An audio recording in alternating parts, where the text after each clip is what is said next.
আজকে আমি হাজির হয়েছি গোপালগঞ্জের কোটাইলপাড়ায় 59 নং ছোট দিঘলিয়া সরকারি প্রাথমিক বিদ্যালয়ে। এখানে বৃক্ষরোপণ করার উদ্দেশ্যে আজকে আমি এখানে উপস্থিত হয়েছি।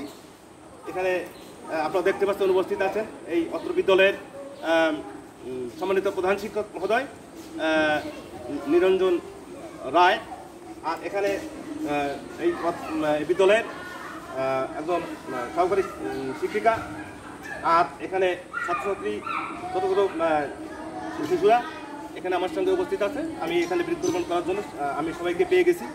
তো আসলে বৃক্ষ আমাদের জীবন বাঁচায়, এটা আমরা সকলেই জানি। বৃক্ষ আমাদের অক্সিজেন দেয়, বৃক্ষ আমাদের ছায়া দেয়, ফুল দেয়, ফল দেয়। এছাড়া আমাদের বৃক্ষের যে উপকারিতা এটা আসলে বলে শেষ করা যায় না। বৃক্ষ আছে বলে আমরা বেঁচে আছি। বৃক্ষকে আমাদের ভালোবাসতে হবে, বৃক্ষ আমাদের পরিচর্যা করতে হবে। তো এই কথাটা আমাদের সবারই মাথায় রাখতে হবে। তাই আসুন আমরা সকলে বৃক্ষরোপণ করি, দেশ বাঁচাই, আমরা অক্সিজেনের ভান্ডার গড়ে তুলি। এটা আমাদের সবার এই প্রতিবদ্ধ থাকা দরকার। তো আজকে আমি অনেক ধন্য হয়েছি এখানে এই শিক্ষার্থীদের নিয়ে আর এখানে শিক্ষকদের নিয়ে আমি উৎসবমুখের পরিবেশে আজকে বৃক্ষরোপণ করতে পারতেছি। এটা আমার খুব ভালো লাগা, আমার খুব ভালো লাগছে। তো আশা করি সকলেই আপনারা এই বৃক্ষের প্রতি গুরুত্ব দিবেন।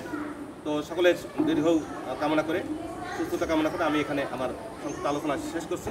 আমি এখন কিছু আলোচনা করার জন্য অনুরোধ রাখছি এই বিদ্যালয়ের সম্মানিত প্রধান শিক্ষক মহোদয়কে।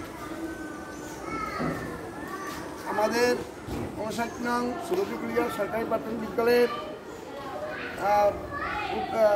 উদ্দেশ্যে আমাদের সম্মানিত দৃষ্টিবোধ বিশ্বাস, তিনি সারা দেশে এভাবে সারা উপজেলায় এভাবে গাছগুলি লাগায় এবং ওনার নিজ উদ্যোগে আমরা এই গাছ লাগাইতেছি এবং এই গাছ যাতে সুন্দরভাবে পরিচর্যা হয়, সবাই এই জন্য যত্নবান হতে হবে।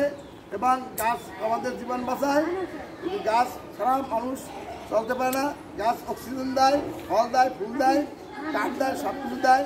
তাই আমাদের এই দৃষ্টিগত বিশ্বাস যে আমাদের এই গাছগুলি এখানে এনে আমাদের স্কুলকে শ্রীবৃদ্ধি করতেছে, তাই সেজন্য তাকে অনেক ধন্যবাদ। এবং আমি মহান সৃষ্টিকর্তার কাছে তার মঙ্গল কামনা করে আমাদের স্কুল যাতে ভালো হয় এবং আরও সুন্দরভাবে পরিচালনা করতে পারি, এই জন্যে আমি সবাইকে ধন্যবাদ দিয়ে আমার বক্তৃতা এখানে শেষ করি। সবাইকে ধন্যবাদ। স্যারের মূল্যবান বক্তব্য দেওয়ার জন্য আমি স্যারকে ধন্যবাদ জানাচ্ছি। আমরা সকলে করতালি দিয়ে আমরা ধন্যবাদ জানাচ্ছি। তো ঠিক আছে, আমরা এর পরবর্তীতে চলে যাচ্ছি আরেকটা দিকে।